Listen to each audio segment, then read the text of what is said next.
प्राचीन समय में कांडू नामक एक महान ऋषि थे जो अपनी कठोर तपस्या और ध्यान के लिए विख्यात थे।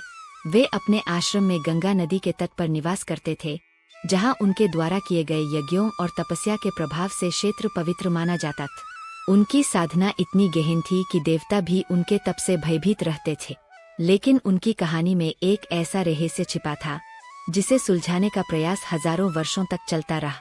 कांडू ऋषि ने अपने जीवन का अधिकांश समय तपस्या में बिताए। उनकी कठोर तपस्या ने इंद्र को चिंतित कर दिया, क्योंकि ऋषि के तप से स्वर्ग के सिंहासन पर खतरा मंडराने लगा। इंद्र ने उनकी तपस्या को भंग करने के लिए स्वर्ग की सबसे सुंदर अप्सरा प्रेमा को चुना। प्रेमा अपनी दिव्य सुंदरता और मोहकता के साथ गंगा के तट पर पहुंची और कांडू ऋषि के ध्यान को भंग करने का प्रयास किए। उसने अपने नृत्य और संगीत से ऋषि का मन विचलित करना चाहा। कुछ समय के लिए ऐसा लगा कि ऋषि प्रेमा के सौंदर्य के वशीभूत हो गए हैं। उन्होंने अपना तप रोक दिया और प्रेमा के साथ रहने लगे। ऋषि और प्रेमा का यह समय सुख और प्रेम में बीता, लेकिन दोनों को यह एहसास नहीं था कि समय बड़ी तेजी से गुजर रहा है। ऋषि के लिए यह कुछ ही दिन लगे, परंतु वास्तव में हजारों वर्ष बीत चुके थे। जब कांडू ऋषि को इस सत्य का पता चला तो वे क्रोधित और व्यथित हो गए। उन्होंने प्रेमा को श्राप दिया कि वह एक सामान्य स्त्री बनकर पृथ्वी पर जन्म लेगी और अपने कर्मों का फल भोगेगी।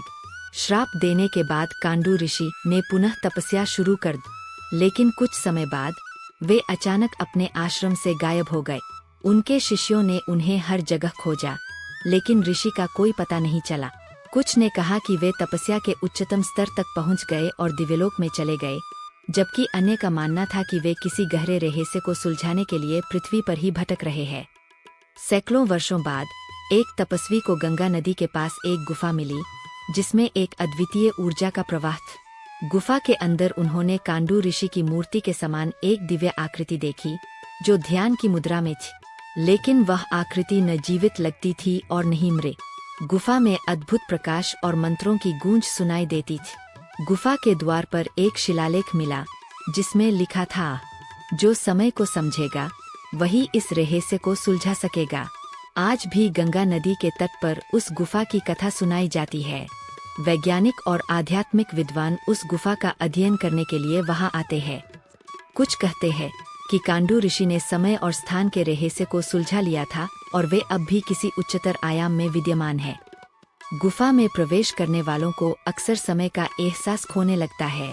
कई लोग कहते हैं कि उन्होंने कांडू ऋषि को ध्यान की मुद्रा में देखा, लेकिन जब बाहर निकले तो उन्हें लगा जैसे कई दिन बीत गए हो।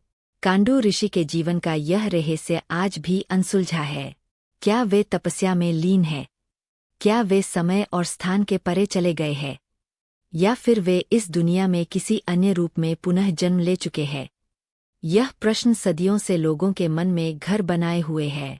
दोस्तों, यदि यह वीडियो आप सभी लोगों को अच्छी लगी होगी तो हमारे चैनल को सब्सक्राइब करें, लाइक करें और एक प्यारा सा कमेंट करें। तो मिलते हैं अगले किसी वीडियो में, तब तक हमारा इंतजार करें। धन्यवाद।